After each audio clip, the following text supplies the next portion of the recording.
Welcome to Better Sex, where you get the information and inspiration to create and enjoy your best possible sex life.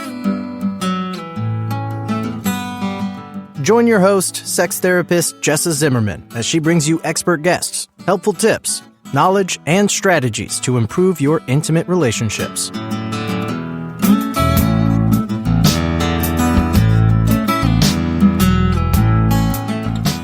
And now, your host, Jessa Zimmerman.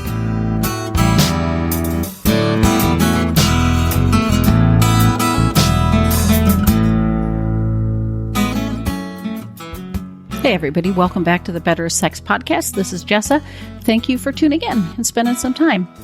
I have a new webinar that I have recorded that's available if you're interested. It's about how to want sex more, or help your partner too, without pressure and obligation. And so you could find that at intimacywithease.com/masterclass. It's my latest culmination of all this stuff I talk about. If you've been listening for a while, it may not surprise you, but it's put together in a way to hopefully get some clarity to really unblock desire. Because like I say, I'm always trying to help people I don't want people to have more sex. I want people to want as much sex as they can want. That's my mission. So in that vein, today I'm talking to Shana James, and the topic officially is how men can talk about their sexual desires. But even right from the get-go, it's like, why men? What do you mean by men? Isn't this all people? So it really morphs into more of a broad conversation about how can people talk about their sexual desires. And sometimes we're talking about the higher desire person specifically, but really it applies to everybody. So while we use some gendered pronouns in here, it's really applicable across the board. And I think no matter who you are, which end of the spectrum, in terms of level of desire, whatever part of the spectrum of gender you are on, I think there's a valuable takeaway in how to honor your desires, talk about those desires, bring vulnerability to those conversations, and really ultimately create a win-win with your partner so that you're creating a sex life that you both really enjoy. I hope you like the episode.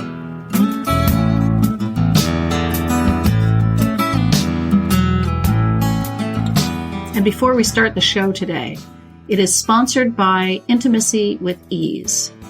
It's a method to help otherwise happy couples achieve a sex life that is easy and fun for both of them, so that you can actually just enjoy your sex life with zero stress.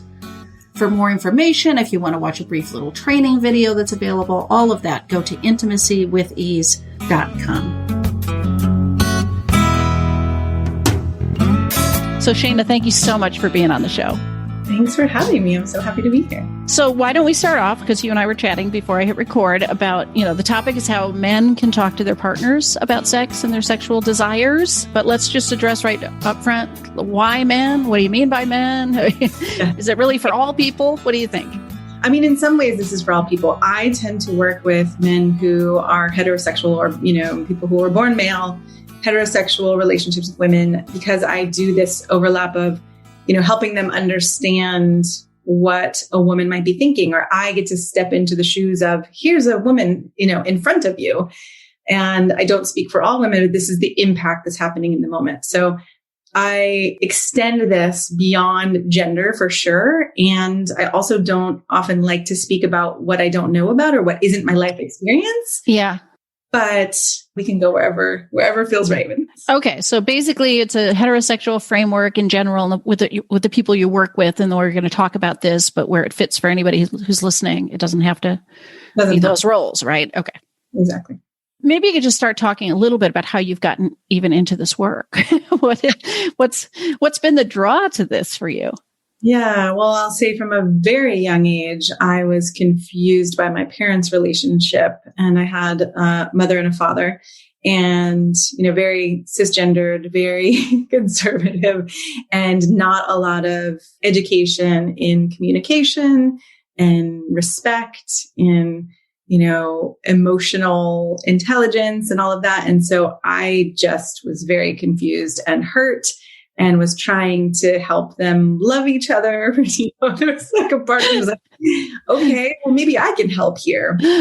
And the therapist in me just goes, oh boy. Right? Yeah. As we're younger. And Yeah. So I think in some ways I catapulted out of my family trying to understand love and communication and how two people could grow and be happy and connected and nurtured. And, I wasn't necessarily sure if that was possible, but I wanted to try. Yeah. Okay. So where do people go wrong? I mean, like, where do couples go wrong? If you've got a man or a woman or not, like, where are these communication breakdowns? What are the typical hurdles you're trying to help people overcome? Yeah. One of the things that stands out to me is respect. That when we're with a romantic partner, people can give themselves more leeway to treat a partner disrespectfully than we would with a friend or, someone else out in the world. There's a lot of like what goes on behind closed doors versus our social persona. Yeah. So I realized after leaving my parents' house, it took me a long time. It's still taken me a long time, but it took me a divorce until I actually made that commitment to myself. Like, I am not going to have disrespectful things come out of my mouth.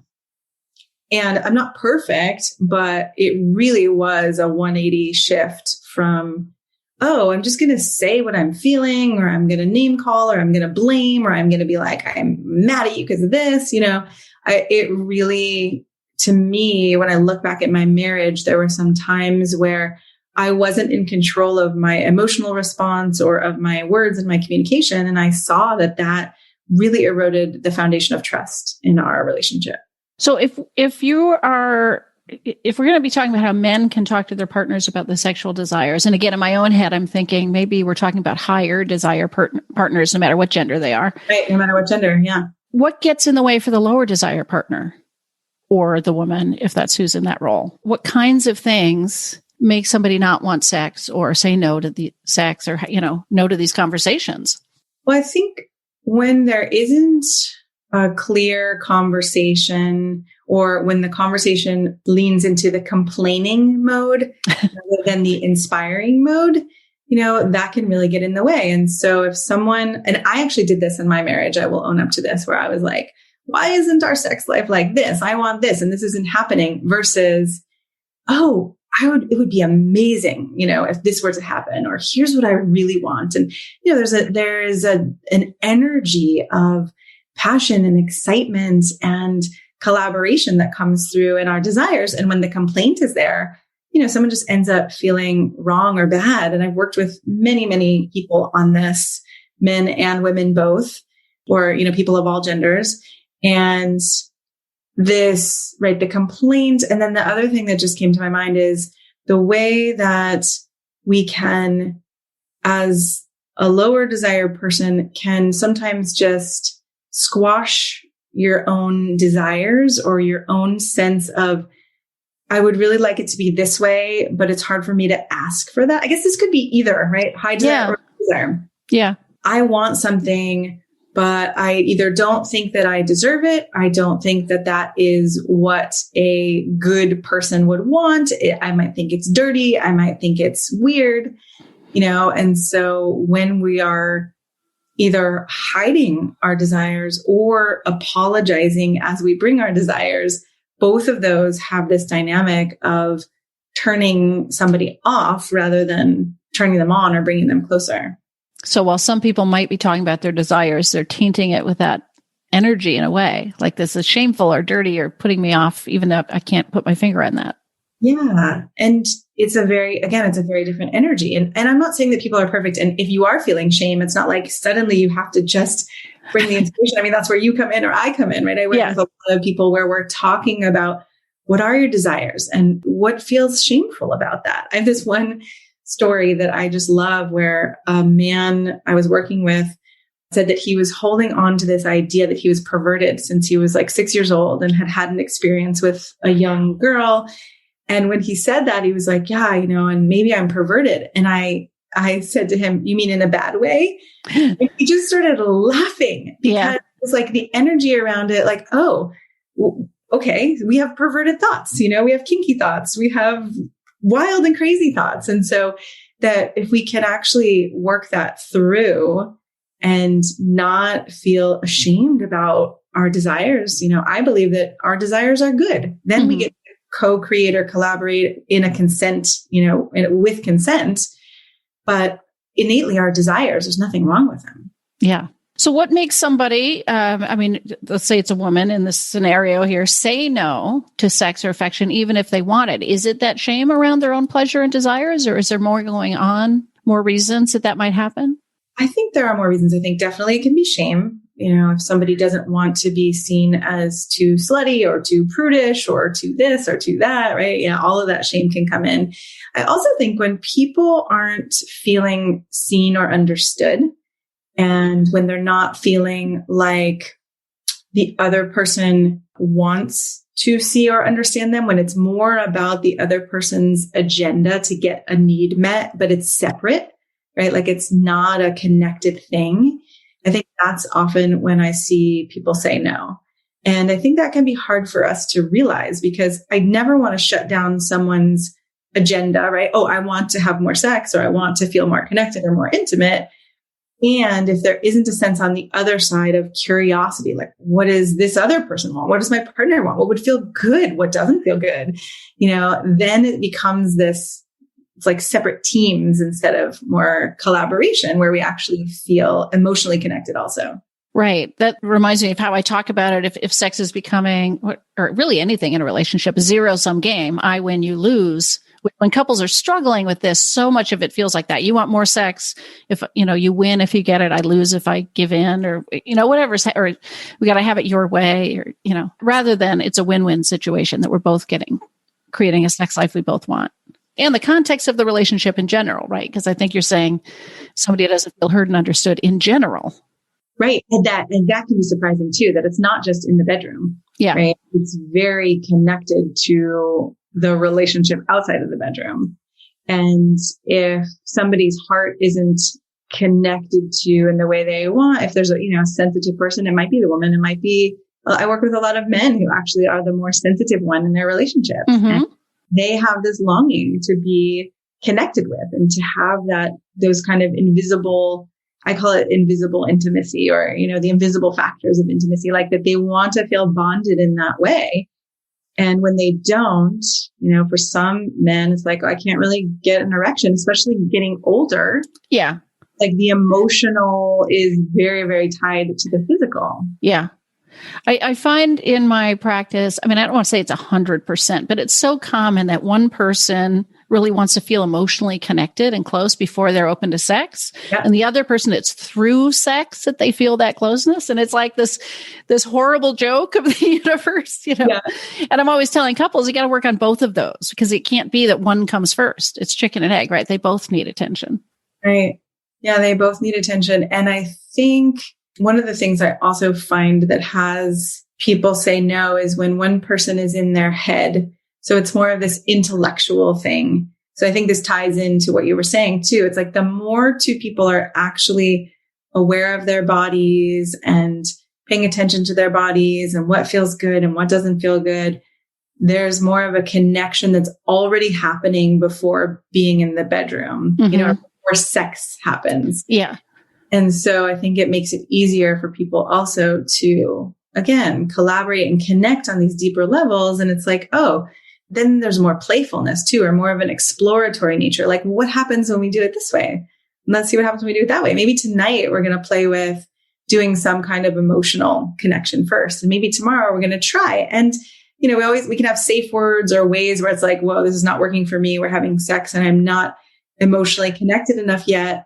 But maybe it happens, in the bedroom or with some physical contact versus another night where there isn't. So I love making it a little less serious and more of let's explore and let's experiment and see what we like and what we don't like. Yeah. I literally tell people to consider sex like going to the playground. Yes. I don't mean that in a childish way, but it can be light. And if you really wrap your mind around this, you realize you actually can't fail. Like it can't be a failure. So. Yeah. And I was talking to another client recently where he was worried, like, well, what if I don't get hard? Or what if I lose my erection part of the way through? And I was like, okay, well, let's look at that. What if you do? Yeah. What would happen? What are the worst fears? And then how could you actually come from a place of self-love or a place of empowerment rather than collapsing into I'm horrible and kind of going down that shame spiral, or possibly being like, attacking back and, you're this, you're that, right? What's that middle ground? Yeah. So besides going in with more of a playful, light, exploratory attitude, what kind of advice or coaching do you give, I'll say men, this placeholder, to help their partner feel safe, to get aroused, to want to be sexual? Yeah. So there's the playful part. And then I also work a lot with the vulnerability part and the honesty and, a man bringing the context of why he wants to, if this is a man again, why he wants to have sex. Not just, I want to get off or I want to feel pleasure, but, what else gets to happen? Oh, I feel more ease in my body. Then when I look at you, I feel this bond. I feel this love. The love starts to, flow through me or whatever it may be. I have an easier time parenting when, we've bonded and we've gotten out of our heads and left the busy days and the craziness and the pandemic and whatever behind. And, there's a vulnerability in being able to say, this is what I really need. And this is what I really want. But, not with pressure or attachment often, but that kind of vulnerability of, right, if I could have it anyway, this is what would actually nourish me. This is what would actually feel good to me. Yeah, it's so true because I don't know that people are necessarily talking about the longing they have to feel close and how much they feel connected through this. And there can be this myth that goes on that this guy just wants to get off. And it's like the furthest thing from the truth for most people, right? They really want to connect with their partner. They want to share, they might want to have an orgasm, but they want to share that experience with somebody in a really meaningful way. Right. Otherwise they could give themselves an orgasm. Right. It doesn't feel as good.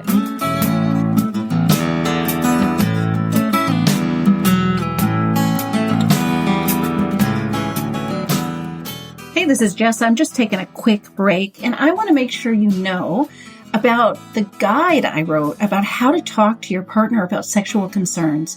This comes up a lot in my practice. People have struggles, and it takes them so long to bring it up with their partner. They're afraid that conversation is going to go badly. Their partner's going to be upset. The partner's going to be defensive, or they just don't know how to talk about sex and sexual problems. Common problem. So I wrote this guide that really helps you address this. It helps you prepare for the conversation, how to introduce the conversation, and then tips about how to actually get through the conversation so that you can change things with your partner as a team. If you are interested in this guide, you can find it at bettersexpodcast.com/guide. Again, bettersexpodcast.com/guide. Happy to send it to you.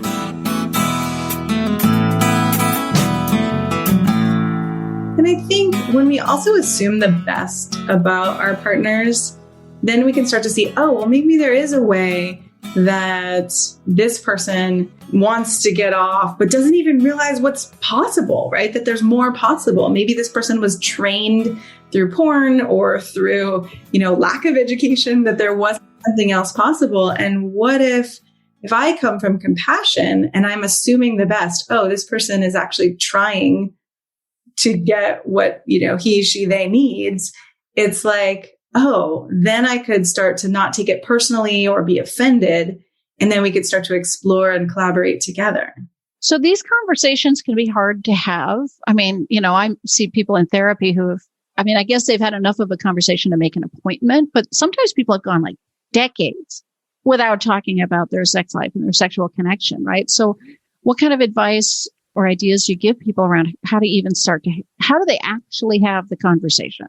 I mean, one of the conversations that I like to have people have before they have the conversation about sex is, how are we treating each other? Again, back to respect. How are we relating to each other's desires? Are we shooting them down? Or are we saying, no, that's not me. I would never do something like that.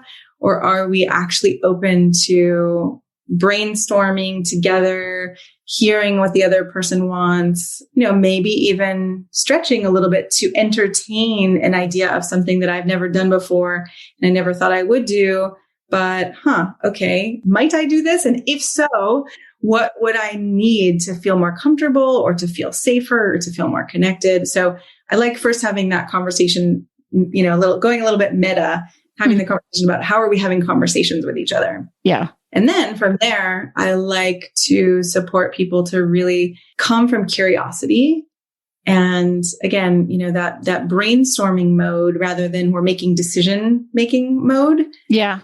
Let's just start to kind of dream and get to know each other without anything necessarily even needing to happen yet. And let's see where we align and where we don't align. And, in the places where we don't align, we could look at those a little bit later and see what creative ways we might want to get those needs met. But at first, we could actually focus on the places where we do feel aligned. Does that play into your model of ABC communication? What is that? Yeah, ABC communication. One of the things I find is that, and again, this could be any gender. I often find this with men who identify as nice guys or pleasers, where they might say something, and then if they're in a heterosexual relationship, a woman would say something back and it would be like, no, or I don't like that, or how dare you say something like that, right? And then that's seen as the end. So A is the first communication, B is the second. And then men come to me and they're like, I just walked away and that was it. And I'm like, okay, you missed C, right? C, which could be something like, oh, I noticed that you seem really upset by that. Or, hey, wow, that was a response that was really surprising to me. Like, I thought I was bringing something that you might like. It sounds like you really didn't like that, or, something else happened. What was going on for you? So, C, I just think of as ABC, but as I'm saying, it could also be this curiosity. Yeah.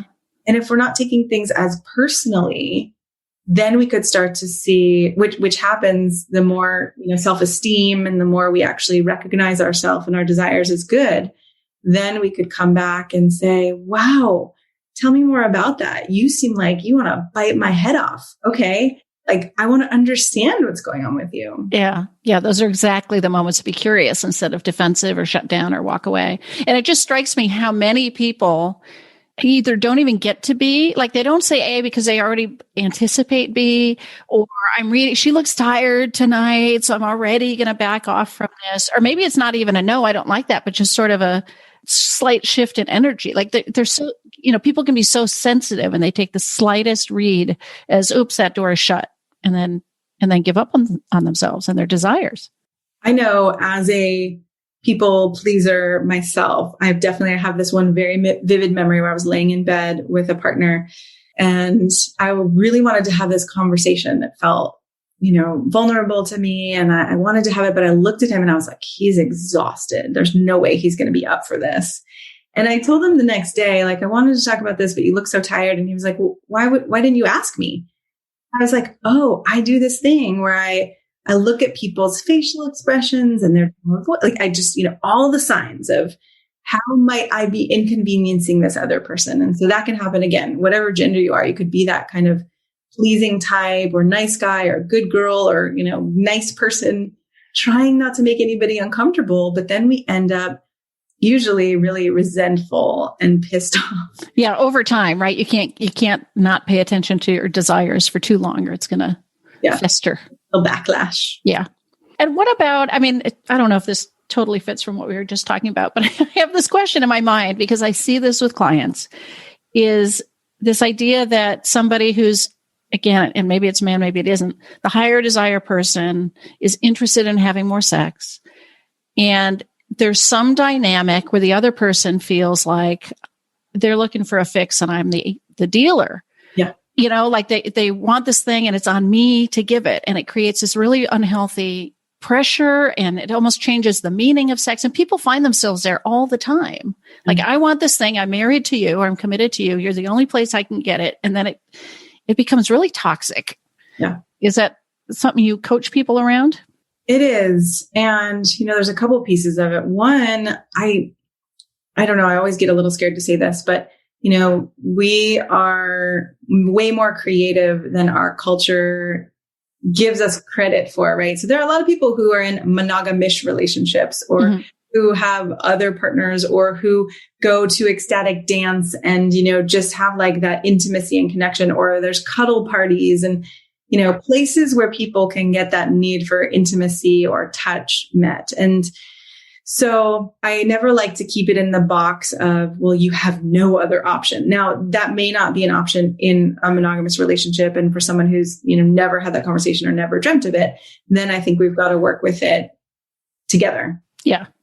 And right. I think the energy of resentment and irritation and righteousness does not go over very well. Yeah, it reminds me of what you were saying about the energy of apology or shame. If you come in with entitlement or desperation, like any of these different flavors are not going to be appealing to your partner. Yeah, which is a really good reason, again, to seek out some help and, work with someone to work through that, because at the root of the apology is shame. At the root of the entitlement is shame, right? It's like, oh, what is causing us to not have a positive relationship with our own sexuality? I mean, I think we can take responsibility, and there are some times where we can have sex with ourselves. Yeah, that's our partner isn't in the mood, right? It's always an option, and it doesn't have to just be.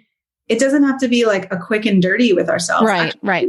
You can have spiritual, incredibly pleasurable, wild experiences. You can get to know your body. I think it's actually really powerful to realize someone else is not in charge or responsible for my sexual desires. Right. And again, I think when there's respect and there's actually, I don't see a lot of people who have what you described, sitting down and having really vulnerable conversations about it. Yeah. Here's how it is for me on my end. Oh, thank you for sharing that. Here's how it is for me on my end. Okay. Right. Like what is most vulnerable about this for each of us? And how can we then try to collaborate to meet these needs? Yeah, I think you're right, because if people are in this dynamic, there's already a desperation. There's already you have to give this to me. I'm entitled to this. Why don't you love me? I mean, it goes down, it's like a whole rabbit hole, right? Instead of just sitting down saying, hey, here's what's up for me and what gets activated and what I'm longing for. And some, thinking about what your partner wants too, that it's not just about satisfying your own needs. It's like, right. Like what would make this exciting or inspiring for you? Yeah. Yeah. It may be people, I like to say that people have fantasies that aren't always sexual, right? There can be emotional fantasies. There can be, I remember having a fantasy once of being tied up, and it was mostly just so that I couldn't do anything. Like I would just be stuck in the bed for hours and everybody would go away. And then I would have zero responsibilities because nothing could get done, So sometimes the fantasies go way beyond where we let ourselves go, or beyond, not in terms of sex, but in terms of like, wow, what would actually nourish me? Yeah. And this is a place too where I talk to people about, it doesn't need to be about like intercourse, for instance, or sex, whatever that is. It doesn't have to be about orgasm. Like your partner's going to be probably more willing to play if it's the whole playground and not this pressure that we have to do particular things to a particular point. Right. Like that particular goal, we've got to strive for it. I mean, I think sex can be so much better than most people realize. And I think if you have a partner who is the lower desire, I don't want to say always that your sex life isn't as amazing as it could be, but I think often someone's desire will increase, or there will be a curiosity about like, I wonder what could happen when there is that kind of play that you're talking about. Like, wow, I didn't even know that my heart could my heart could orgasm too. Or I didn't even know that, we could actually kind of have a dance. I like to help people expand the definition of sex too. And it sounds like you have that as well, right? Where it's not just intercourse. It's not just genitals. It's like, oh my gosh, we could stare into each other's eyes and breathe together and feel, an energy circuit between us. Like that can be as pleasurable for some people as having genital intercourse. Yep. We're definitely on the same page with that. Anything I have missed in terms of what you recommend if people talking to their partners about their sexual desires? I think one thing is just to remember that it's not that it doesn't go well in the moment. I mean, I think you can do it in the moment. And I highly suggest in the moment, if something doesn't feel good. And I know again, as a pleaser, or you could say as a woman, I'm not sure, but I was raised like, don't really say if you don't like something, Yeah.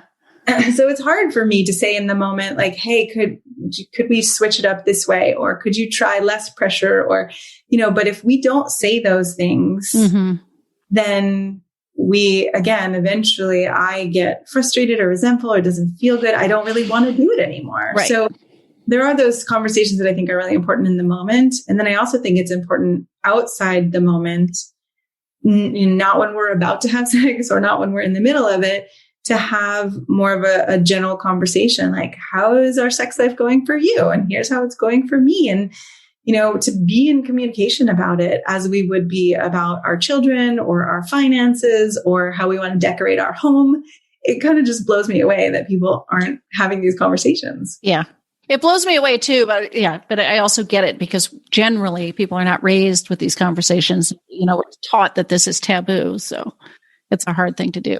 Yeah. And we, for those people who do have kids, it's like, wow, so by the time you have a moment, sometimes you want to have sex instead of talk about sex, which is totally fine too. And I think it is important to collaborate and be on the same team and have some of these conversations. Yeah. So where can people find you? What do you want them to know about you and what you have to offer? Yeah. My website is shanajamescoaching.com, and Shana is SHANA. I did a TEDx. So if you do shanajamescoaching.com/TEDx, my TEDx was called What 1,000 Men's Tears Reveal About the Crisis Between Men and Women. And there are guides and gifts and stuff like that on that page as well. But I think to me, it's one of the topics that feels important with many men. There's a high rate of suicide, of depression, of anxiety for men. And so that talk is really a lot about how can we come together and how can we all feel supported and not blamed or shamed or attacked. Yeah, great. I'll share the link in the show notes too, so people have access. Awesome. Great. Well, thank you so much for being on the show.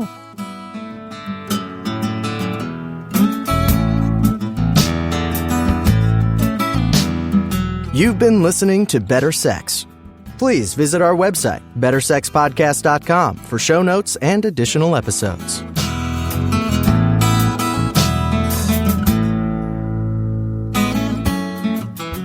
And that's a wrap for today. I really hope you enjoyed the episode. If you are enjoying the podcast, if some of this material resonates with you and you would like to make a difference and make sure that this keeps coming out in the world once a week, ongoing, there are a couple things you could do to show your appreciation. The first would be to go to iTunes and rate and review the show. That really helps us be found by new listeners when you review the show on iTunes. You can find a link at bettersexpodcast.com/iTunes. The other thing I want to invite you to consider is becoming a Patreon. For a small monthly pledge, you get some benefits. So for $2 a month, you get advance access to every single episode. For $5 a month, you get a chapter of my upcoming new book. And for $10 a month, I host quarterly get to know you and question and answer chats over the web, and you get invited to that. I would love to have your membership in that, become part of the Better Sex family. You can find a link at bettersexpodcast.com/Patreon, which is Patreon. Again, thanks for listening. I'm glad you're here. Feel free to comment, ask questions, get in touch. I'd love to hear from listeners. Thanks.